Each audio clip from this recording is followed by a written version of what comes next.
If he's constantly hearing his other wife being called out her name, constantly been told about mistakes, constantly ridden, constantly watched and judged, constantly having one wife keep score over his activity and the other wife, because you don't know what anybody's doing.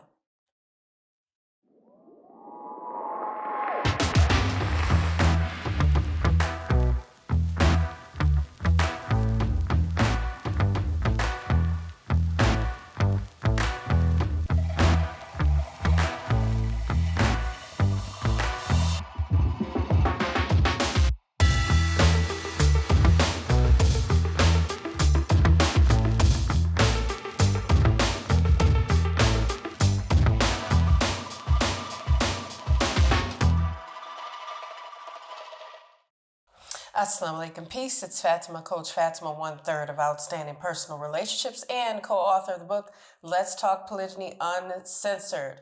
Now, in this video, as we always do at OPR, I do want to address a very excruciatingly important topic, and that is the topic of sex and why it feels as though for some wives, they're not having it after their husband starts to practice polygyny, or so they say, or so they are experiencing. And it's such a great topic. It was brought to my attention in the comments. It's been brought to my attention before many times, and I would like to talk about it. So this video is about polygyny and not having sexual gratification. You guys know I go there. I've talked about sex, intimacy, physical relationships between people that are married, between a husband and a wife. And oftentimes what I find is that there's this narrative going around that because he got married again, we're not having sex, or I'm just this standby wife. Now, disclaimer, that has happened to some women. That is happening to some women, and I understand that. However, as I do understand that, and I think about those things, I've thought about women in this instance, in this lifestyle, I should say, that are not experiencing intimacy, which is more than just sex, y'all. Let me just say that, because some people get it twisted and they think intimacy is just merely physical contact, physical relations, lovemaking, you know. And it's not just that. It could be holding hands. It could be going out to dinner, having a really great conversation. It could be laughter.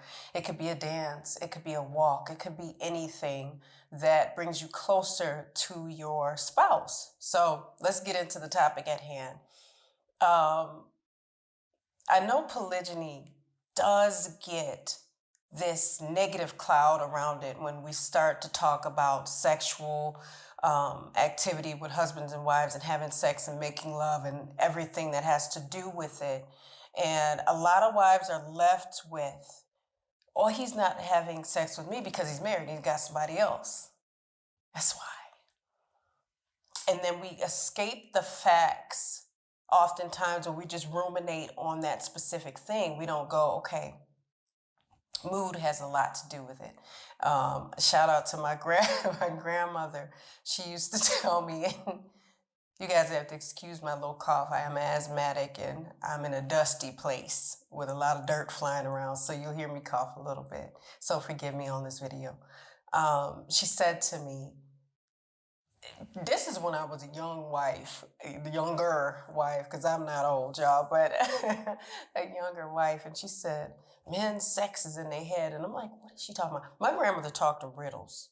She just straight up spoken riddles. And I was left to try to figure it out. And then I got married and got old. I'm like, oh, okay.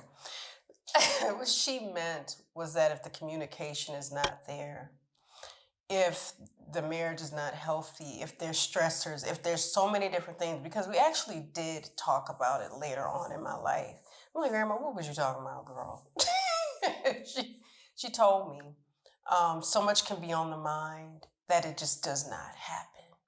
If communication between a husband and a wife is toxic because he has another wife, the last thing he's going to want to do is have sex or make love, if you want to call it, whatever the case may be. You know, It's difficult to do that when all the arguments, when all the stuff, and it's difficult for women to do that. It goes both ways, but not in the same way, because in polygyny, when you have more than one wife, not polygamy, when you have more than one partner,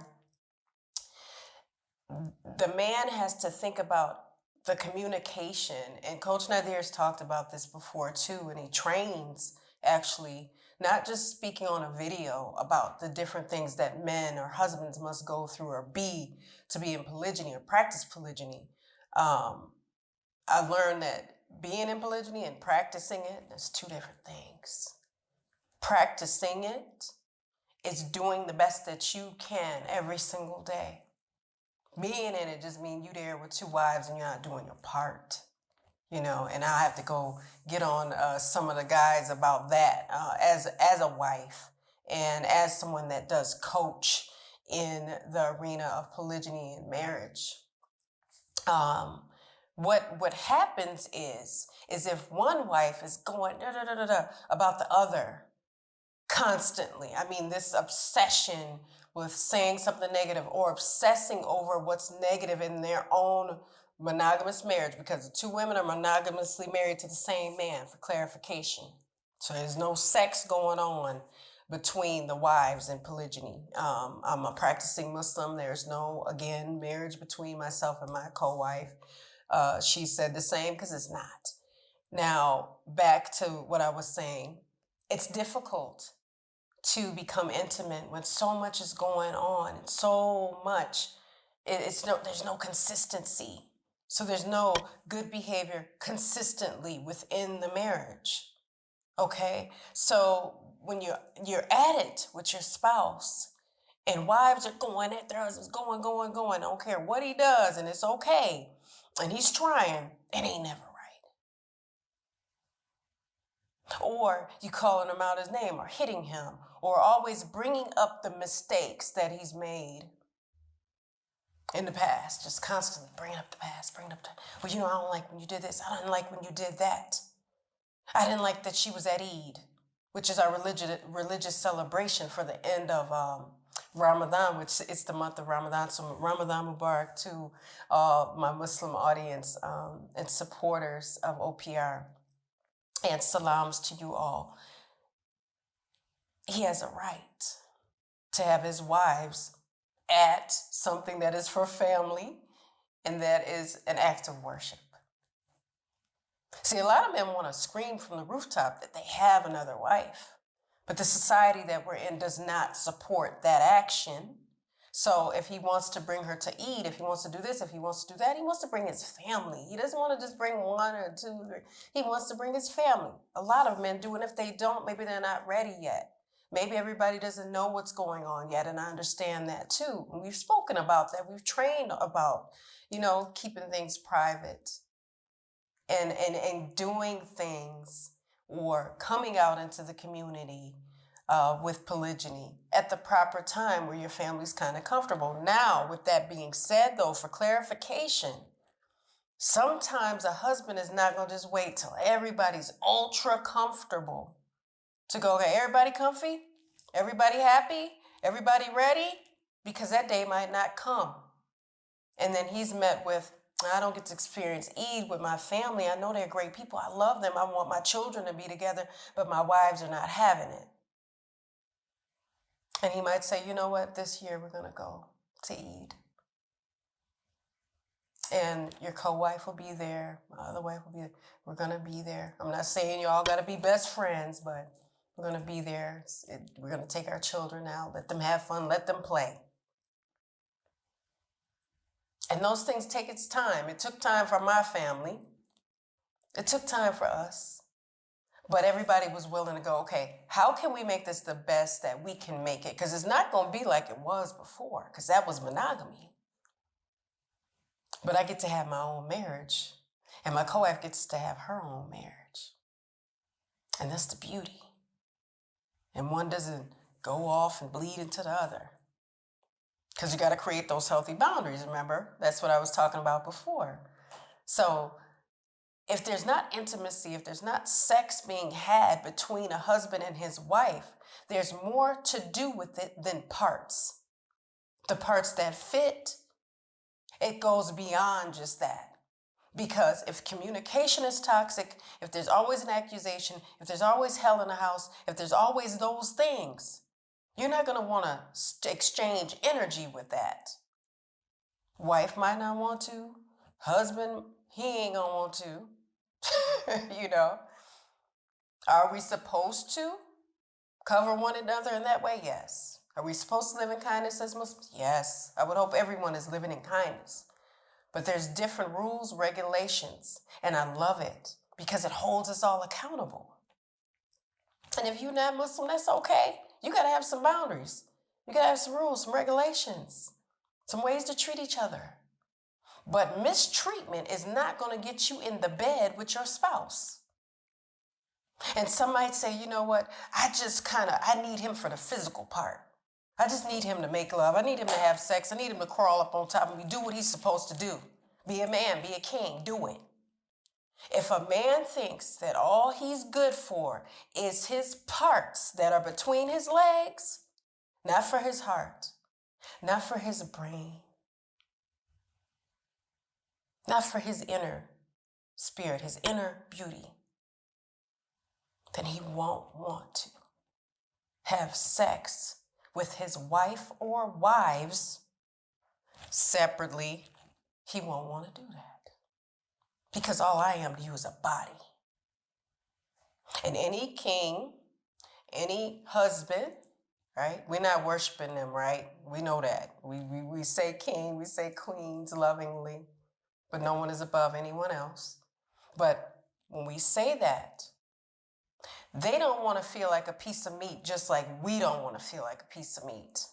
I don't bash men, I don't bash women, but let's be honest here. Let's tell the truth. Let's tell the truth.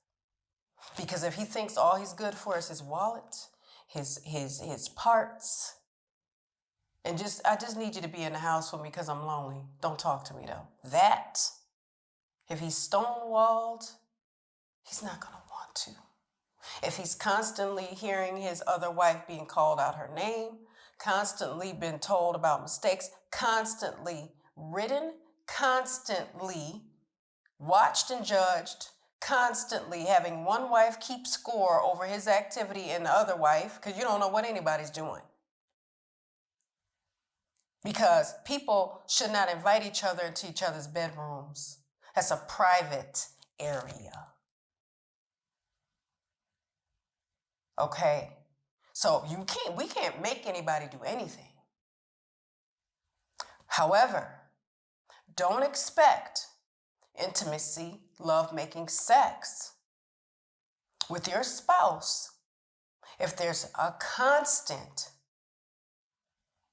consistent dragging, mentally, physically, or otherwise. See, you can't mentally castrate the husband and expect him to use his self in the bedroom. And I just cussed him out 3 times this week. I don't know why he won't have sex or make love to me. I don't get it. He's supposed to. That's what he's supposed to do. It's just a challenge.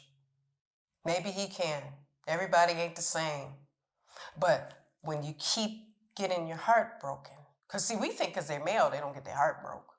We think that because they're men, they don't have feelings. Or we think that we meaning some. I don't like general statements, but they got heart. They get heartbroken. They get sad. They get scared. They worry. They pray. They make dua. They want things to be better. They're trying to fix stuff. These are the ones that are trying.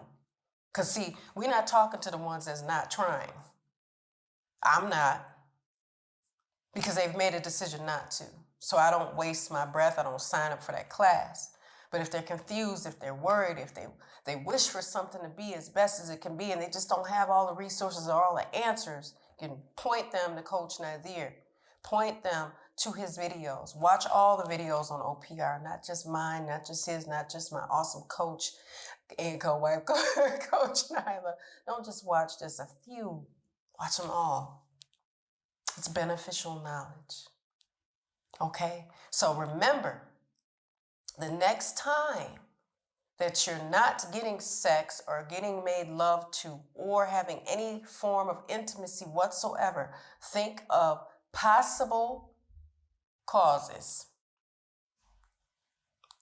of it. And if there's none, you need to have a hard conversation and ask some tough questions and get some understanding and listen and be listened to.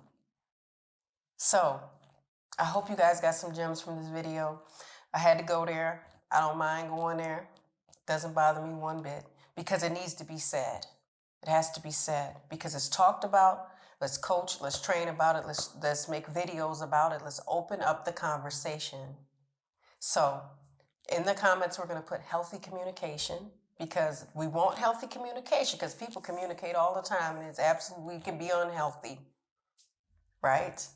So with that, I hope you guys enjoyed this video. I'm going to leave you with a little GLC, but before I do, make sure that you guys are commenting, liking, subscribing, and sharing because sharing is caring, and hitting that notification bell so that you guys stay plugged into when we upload videos. Follow us on Facebook and Instagram. So on Facebook and YouTube, we're Outstanding Personal Relationships, and on Instagram, we're Outstanding Relationships. I'm going to leave you with that GLC that I promised. Make sure you're growing intentionally, loving fearlessly, and connecting on a higher level every single day. I'm Coach Fatimah. I will see you all in the next one. Assalamu alaikum. Peace. Here are 3 ways outstanding personal relationships can help you.